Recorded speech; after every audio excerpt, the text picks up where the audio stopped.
Forgotten promises. My name is Olivia Parker, and if you'd asked me 2 years ago where I'd be today, I certainly wouldn't have said, single mother running my own business in Denver with a restraining order against my ex-husband. But life has a way of surprising you, sometimes with a slap across the face, and other times with opportunities you never saw coming. I met Marcus during my senior year at the University of Colorado. He was charismatic, ambitious, and already had a promising career lined up at a prestigious law firm in downtown Denver. I was finishing my degree in hospitality management and dreaming of someday opening my own event planning business.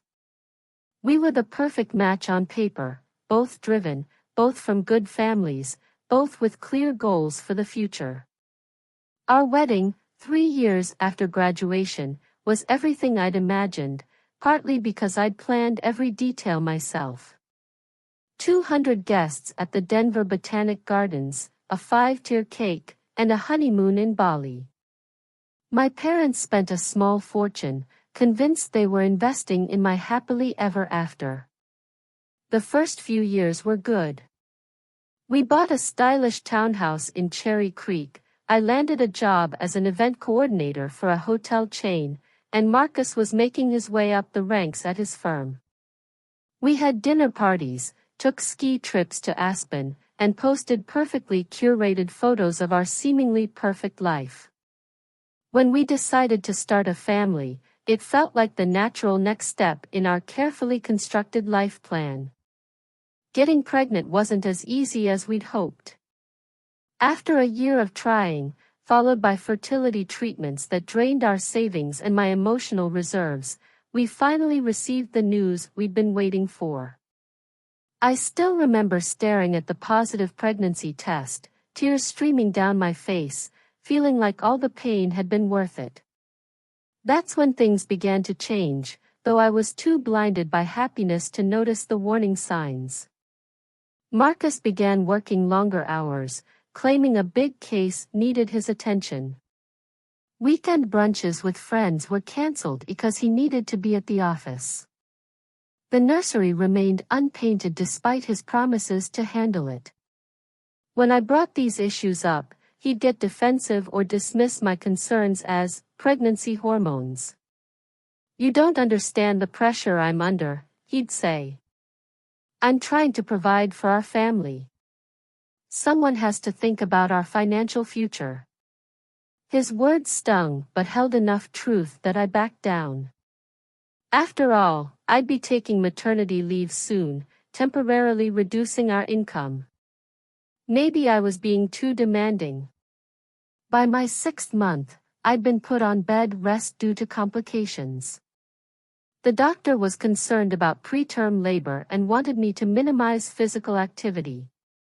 This should have brought Marcus home more. His wife needed him, but instead, he seemed to find even more reasons to stay away. "I need to work harder now," he explained, "since you'll need me at home after the baby comes." That made sense, I told myself. He was planning ahead. Then came the weekend that changed everything. I was 7.5 months pregnant, uncomfortable, anxious, and feeling increasingly isolated. Marcus had been distant all week, barely speaking during dinner and falling asleep on the couch instead of coming to bed. Friday evening, he came home with an overnight bag. "I have to go to Chicago for a quick business trip," he announced, not quite meeting my eyes. "Just for the weekend. I'll be back Sunday night." I stared at him, uncomprehending. "This weekend? But we have the childbirth class tomorrow morning. And you promised to finally set up the crib. The partners need me on this one, Liv. It's not optional." He continued packing as if the matter was settled. "Can't someone else go?" "I'm on bed rest, Marcus. What if something happens?" "Nothing's going to happen. You're not due for 6 more weeks." His tone was dismissive, irritated. My mom can come stay with you if you're worried. His mother, Caroline, and I had a strained relationship at best. She'd never thought I was good enough for her son and made little effort to hide it. The thought of spending the weekend with her critical gaze and passive-aggressive comments made me feel even worse. I don't need a babysitter. I need my husband, I said, my voice breaking. Please don't go. For a moment, I thought I saw hesitation in his eyes. But then his phone buzzed, and whatever connection we'd momentarily shared was broken. I have to take this, he said, stepping into the hallway. I could hear him speaking in low tones, his voice different somehow, lighter, almost playful. When he returned, his mind was clearly made up. The car will be here in 20 minutes. Everything's going to be fine. Call if there's an emergency. He kissed my forehead, not my lips, grabbed his bag, and was gone. I spent Friday night alone, alternating between crying and seething with anger. By Saturday morning, I'd resolved to make the best of it. I called my friend Rachel, who immediately offered to come over with takeout and movies. I'll bring ice cream and those weird pickled chips you've been craving, she promised. Rachel had been my best friend since college, the maid of honor at my wedding, and the one person who never sugar-coated anything. She arrived at noon with food, companionship, and no judgment when I needed to vent about Marcus. I don't know what's happening to us, I confessed after recounting the previous evening. It's like he can't wait to get away from me. Rachel hesitated, picking at the label on her water bottle. Liv, there's something I need to tell you. I've been debating whether I should, but seeing you like this. My stomach tightened. What is it? Marcus isn't in Chicago. At least, I don't think he is. She pulled out her phone and showed me an Instagram story posted by one of Marcus's colleagues that morning. It showed a group at what appeared to be a cabin, drinks in hand, with a spectacular mountain view in the background. Marcus was clearly visible, his arm around a woman I didn't recognize. That's Aspen, I said numbly, recognizing the mountains. And who is she? Rachel squeezed my hand. Her name is Tessa. She's a new associate at the firm. The revelation hit me like a physical blow. Marcus wasn't working, he was partying in Aspen with colleagues and some woman I'd never met. He'd lied straight to my face while I sat at home, pregnant with his child, on doctor-ordered bed rest. I tried calling him immediately. No answer. Text messages went unread. I left voicemails that grew increasingly angry and desperate. Nothing. That's it, Rachel said after an hour of this futility.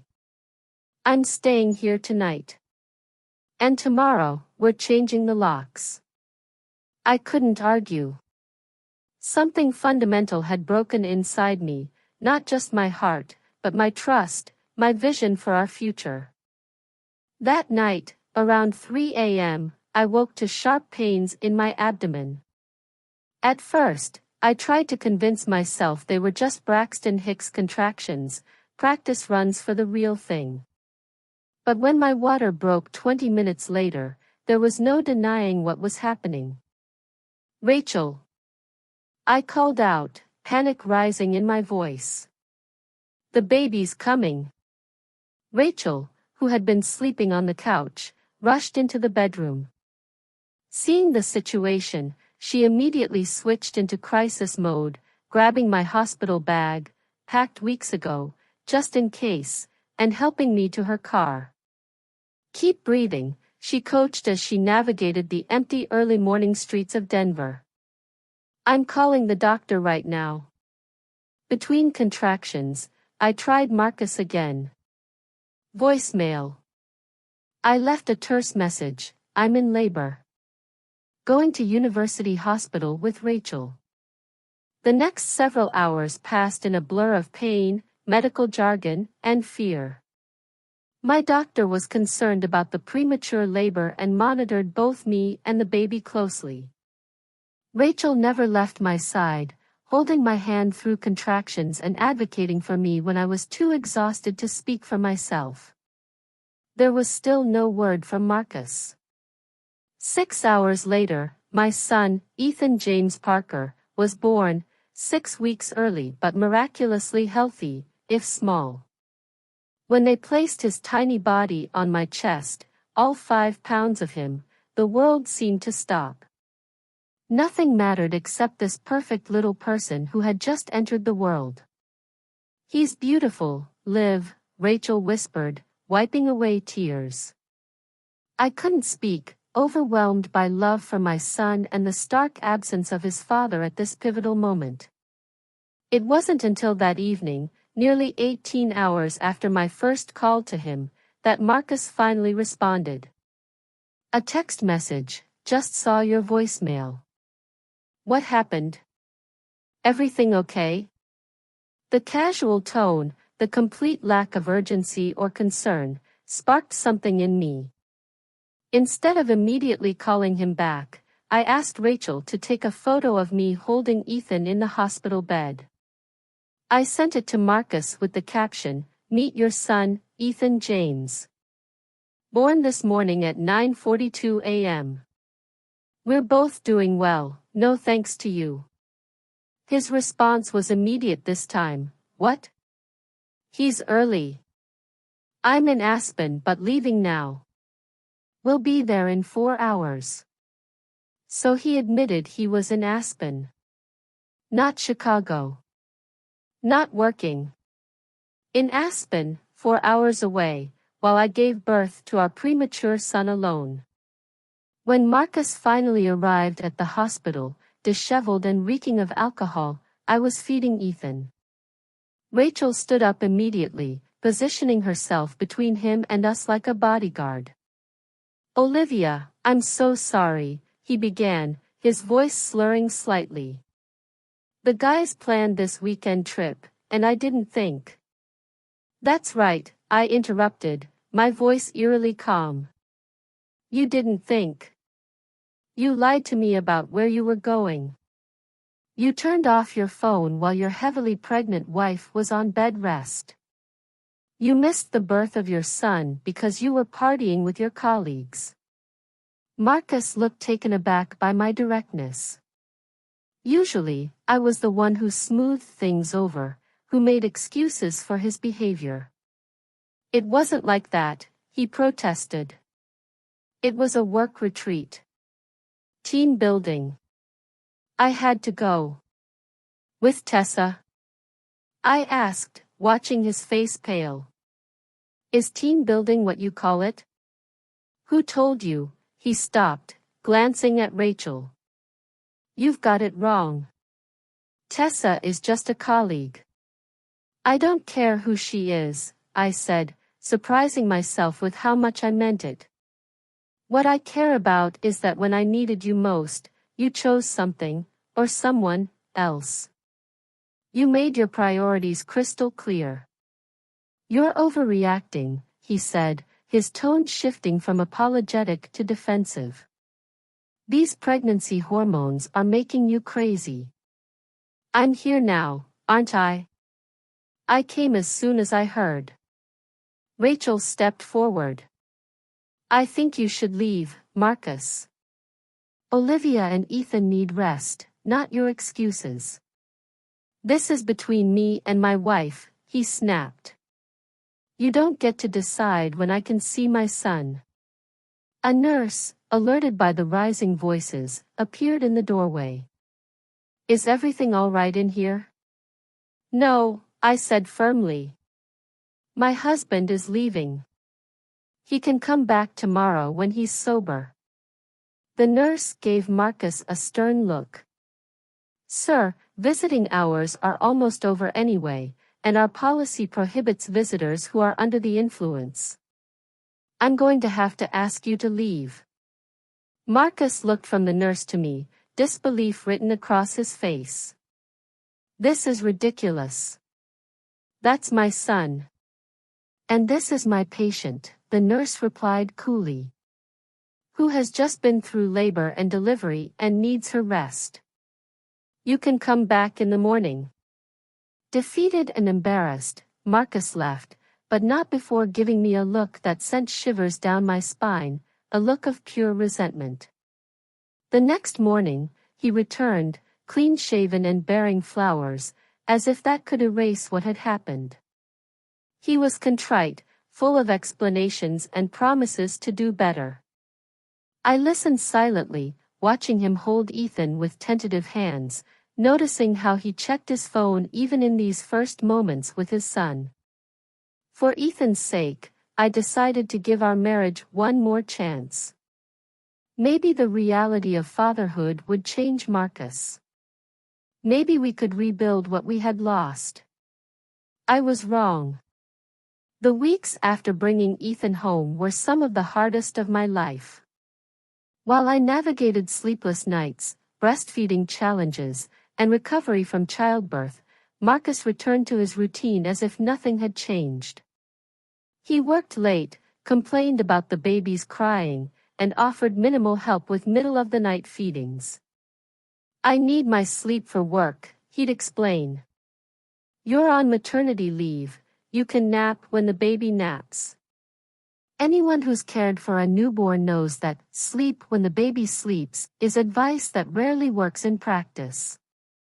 There's always laundry to be done, bottles to be washed, or in my case, a tiny premature baby who needed to eat every 2 hours around the clock. The final straw came when Ethan was 2 months old. I had just managed to get him down for a rare nap and was taking a quick shower, my first in 3 days, when I heard him crying. I rushed out, wrapped in a towel, to find Marcus standing over the bassinet, hands covering his ears. Can't you do something about this? He shouted over Ethan's wails. I have a Zoom call in 10 minutes. I was doing something. I snapped back. I was taking a shower. Pick him up, for God's sake. I don't know what's wrong with him, Marcus complained, making no move toward our son. He's a baby. Sometimes they cry. That's what babies do. I pushed past him, scooping up Ethan and holding him close, my still damp skin soaking through his onesie. Marcus rolled his eyes and walked away, muttering something about finding a quieter place for his call. In that moment, everything became clear. This wasn't a partnership. This wasn't even a father who was trying but struggling. This was a man who viewed his son and me as inconveniences, as interruptions to the life he really wanted to be living. That night, after Marcus had gone to bed, early, because he needed his sleep, I made some calls. To Rachel. To my parents in Colorado Springs. To a lawyer a friend had recommended. By morning, I had a plan. 2 days later, while Marcus was at work, a moving truck arrived. Rachel and my parents helped me pack up Ethan's things, my clothes, and a few sentimental items. I left behind the wedding photos, the designer furniture we'd argued about, and the life we'd curated for social media. I left a note on the kitchen counter. Marcus. Ethan and I have gone to stay with my parents. I can't do this anymore. Pretend that we're a family when you've made it clear we're burdens to you. I've spoken with a lawyer and will be filing for divorce. Please don't try to contact me directly, have your attorney reach out to mine. Olivia. I expected rage. I expected a fight. What I didn't expect was indifference. 3 days passed before he even contacted my parents' house, and when he did, it wasn't to beg me to come home or to ask about his son. It was to demand I return his golf clubs, which I'd accidentally packed with my things. The divorce proceedings revealed sides of Marcus I'd never seen, or perhaps had chosen not to see. He fought viciously over assets but showed little interest in custody arrangements for Ethan. His lawyer argued that his demanding work schedule made regular visitation impractical, pushing instead for one weekend a month. During a particularly tense mediation session, Marcus finally revealed what I'd long suspected. "I never wanted a kid in the first place," he said coldly. "That was your dream, not mine." The words stung, but they also freed me. I was no longer fighting to save something that had never truly existed. The divorce was finalized when Ethan was 8 months old. I received primary custody, with Marcus granted visitation rights he rarely exercised. Child support checks arrived punctually. Say what you will about Marcus, but he was always financially responsible, perhaps the one promise to our family he actually kept. Meanwhile, I was rebuilding. My parents helped me find a small but sunny apartment in Denver's Highlands neighborhood. With their support watching Ethan, I launched the event planning business I'd always dreamed of, starting small with local weddings and corporate events. Ironically, planning other people's perfect days became my way of moving past the imperfection of my own marriage. Social media posts from mutual friends revealed that Marcus had indeed begun dating Tessa from his office, confirming my suspicions about that weekend in Aspen. Surprisingly, the knowledge brought more relief than pain. The puzzle pieces of our failed marriage finally fit together. 1 year after our separation, my business, Promised Events, was gaining traction. I had hired 2 part-time assistants and was becoming known for my attention to detail and ability to handle difficult clients with grace, skills I'd certainly honed during my marriage. The call came on a Tuesday afternoon. I was reviewing proposals for a tech company's holiday party when my phone lit up with Marcus's name. "Olivia," he said when I answered, his voice uncharacteristically subdued. "I need to talk to you about Ethan." My heart raced. "Is something wrong? Did something happen during your visit?" Though infrequent, Marcus had maintained his monthly visitations, usually lasting just a few hours. "No, nothing like that. He paused. "Tessa and I are moving to Los Angeles. I've been offered a partnership at a firm there." I waited for the rest, for some indication of how this would affect his relationship with his son. "I think it's best if I step back from the visitation schedule," he continued. "The distance will make it difficult, and honestly, Ethan barely knows me anyway. It's probably better for him to have stability rather than seeing me occasionally." Despite everything, I found myself defending our son's right to know his father. "Marcus, he's your son. You can't just disappear from his life because it's inconvenient." "I'll still pay child support," he said quickly. "More, actually. I know you're doing all the heavy lifting here." "This isn't about money," I replied, frustration mounting. "It's about Ethan having a father." There was a long silence before Marcus responded.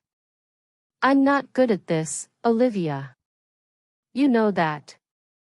I never wanted to be a father. I'm doing you both a favor by not pretending anymore." After we hung up, I sat motionless, trying to process the conversation.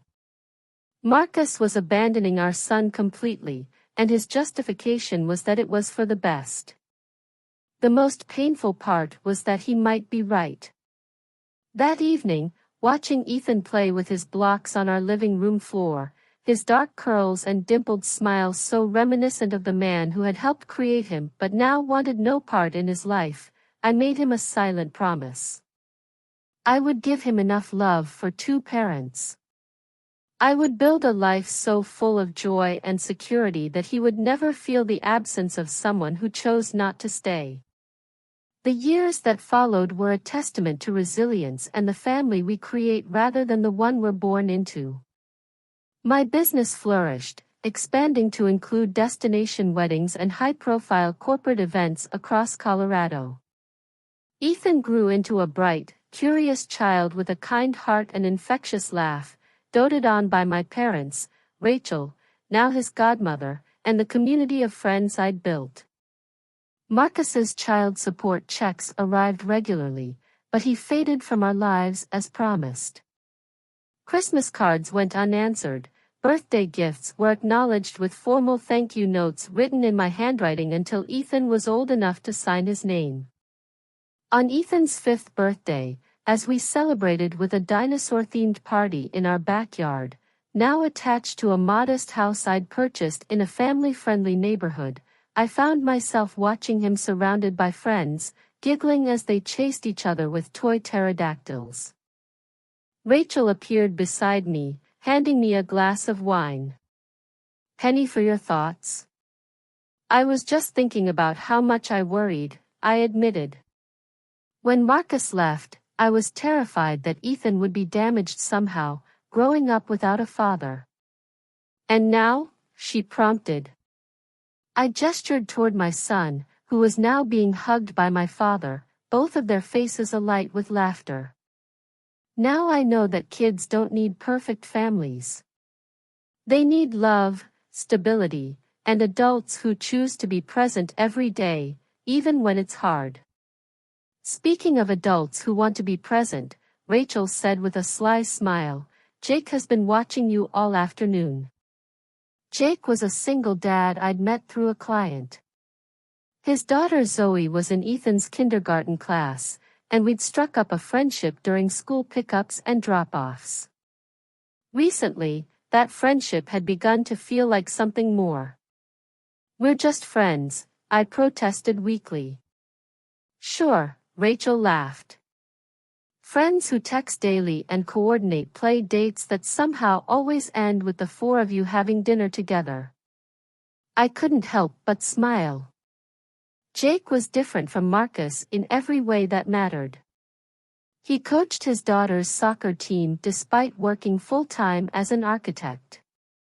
He remembered school events and teacher names. He showed up. Later that evening, after the party had ended and Ethan was in bed surrounded by new toys, my phone pinged with a message from Jake. "Zoe hasn't stopped talking about the party. Thanks for including us." Both kids crashed hard from the sugar high, mission accomplished.